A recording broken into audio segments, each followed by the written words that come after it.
Fala galera, como é que vocês estão? Meu nome é Pedro e esse aqui é o Jesus Steps, um podcast onde juntos aprendemos a pisar nos passos de Jesus e seguir a trilha que ele deixou aqui na Terra para nós.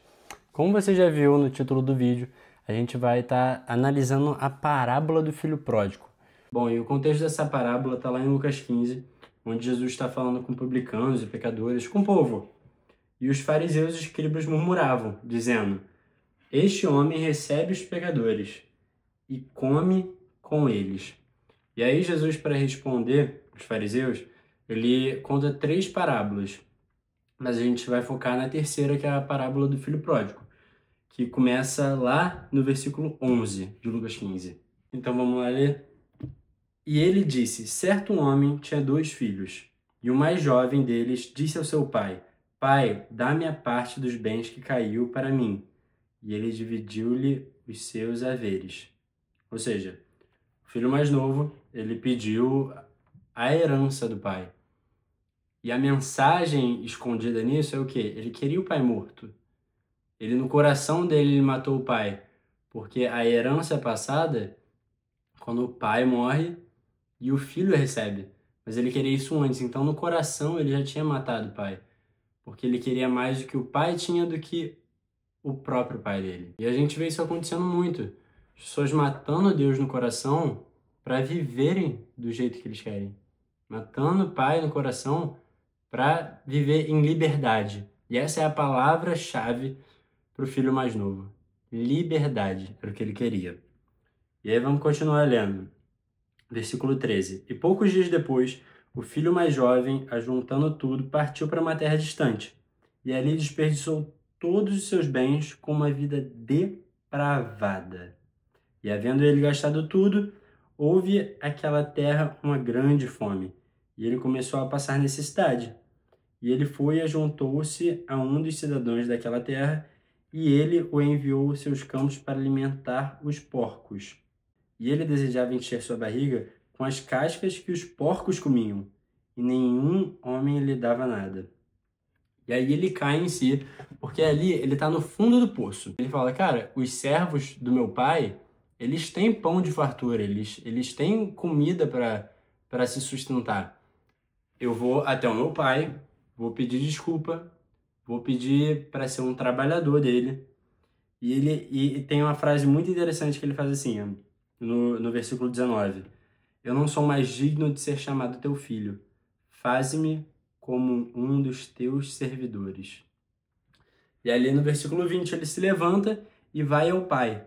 Mas o pai vê ele de longe e corre para abraçar. Aqui no final do versículo 20 ele fala: e teve compaixão, e correndo lançou-se ao pescoço e o beijou. E aí o filho diz: Pai, eu pequei contra o céu e a tua vista, eu não sou mais digno de ser chamado teu filho. Mas o pai nem responde ele. O pai diz aos servos: trazei a melhor veste, e vestiu, e ponde-lhe um anel em sua mão, e sapatos em seus pés. E trazei aqui um novilho cevado, e matai-o, e comemos e alegremo-nos, porque este meu filho estava morto e vive novamente. Tinha se perdido e foi achado. E eles começaram a alegrar-se. E aí é que a nossa história começa a ficar interessante, porque aí é onde o filho mais velho aparece. Mas a gente consegue ver na história do filho mais novo que ele vai ao pai querendo ser servo. Ele vai ao pai não se achando digno de ser filho, de ser chamado filho novamente. Mas o pai dá novas vestes, um anel no dedo dele e prepara uma festa. Porque aquele filho que estava morto agora vive. E que estava perdido agora é achado. Mas vamos lá. Versículo 25, o filho mais velho aparece. E o engraçado é que no começo do versículo 20 ele fala assim: ora, o seu filho mais velho estava no campo. Então o que ele estava fazendo? Ele estava trabalhando para o pai. Ele estava seguindo a tabelinha de fórmula que o pai deu para ele. Ele estava de acordo e submetido ao governo do pai. Isso não parece um pouco semelhante? E eu acho que os fariseus nessa hora falam: eu sou o filho mais velho. Eu tô ali, eu sou super crente, eu não fugi de casa, eu não gastei os bens do meu pai, mas vamos lá. E ali no versículo 26 ele pergunta para um dos servos do pai o que estava acontecendo, porque estava tendo uma festa. E o servo diz ao filho que. E o servo diz a ele que o filho mais novo, o irmão mais novo dele, estava de volta. E ele estava preparando uma festa. E o 28, ele diz assim: E ele se irritou e não queria entrar. Portanto, saindo o pai, lhe rogava. Então, a palavra-chave para o filho mais velho é moralidade. E a frase que ele mais falava era o quê? Não pode, tá errado.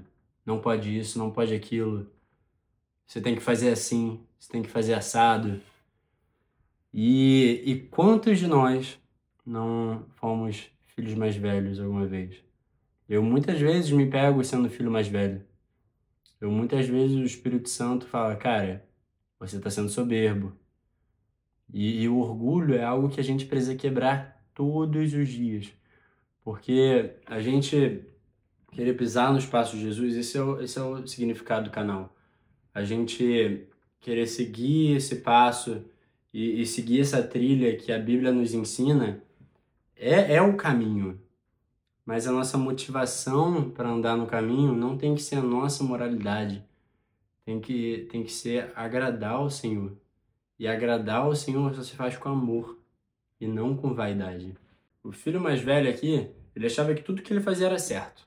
Ele olhava o filho mais novo de cabeça a pé e julgava ele. Tanto que no versículo 29 e 30, vamos ler aqui. E ele respondendo, disse ao seu pai: Eis que eu te sirvo há anos, e em nenhum momento eu transgredi um mandamento teu. Contudo, tu nunca me deste um cabrito, para que eu pudesse me alegrar com os meus amigos.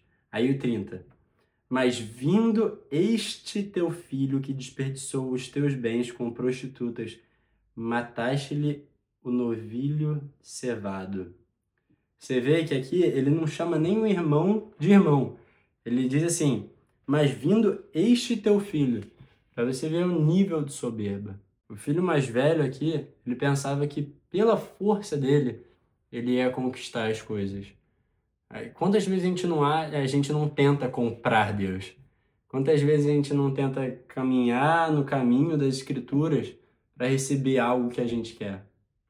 E isso é o problema da caminhada cristã. E ele realmente, ele tem obedecido o pai em tudo, tanto que o pai aqui, ele não repreende que ele tem obedecido, que ele tem trabalhado para o pai.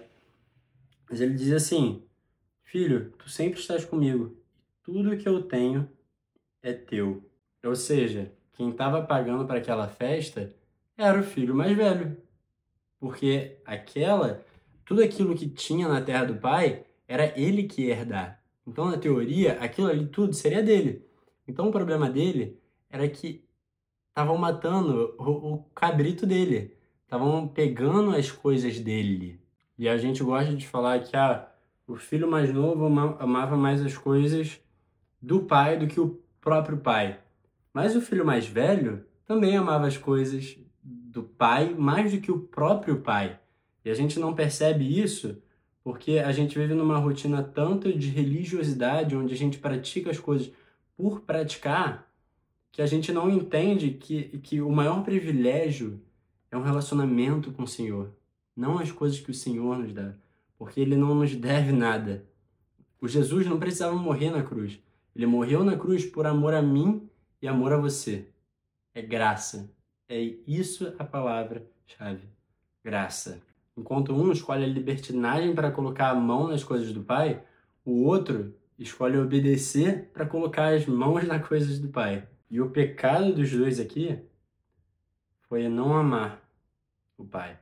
E muitas vezes a gente coloca coisas maravilhosas na frente de Deus que se tornam maldição por estar na frente dele. Se elas estão ao redor do Senhor, porque o Senhor precisa ser o centro, não em primeiro lugar, quando essas coisas estão ao redor do Senhor, aí que elas são bênção.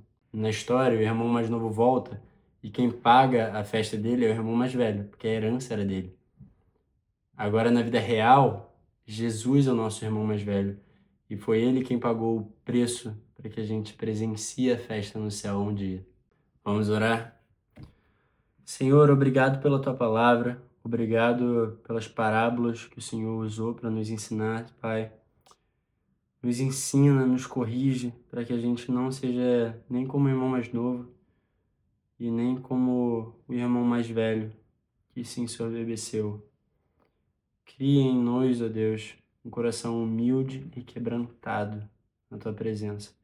Que possamos seguir os Teus passos, seguir a trilha que o Senhor deixou aqui na terra para nós todos os dias de nossas vidas. Assim oramos e agradecemos no Teu nome. Amém. Amém. Como sempre, compartilhe esse vídeo para que mais pessoas sejam alcançadas com o Evangelho, com a palavra do Senhor. E a gente se vê no próximo domingo no Jesus Steps. Tamo junto.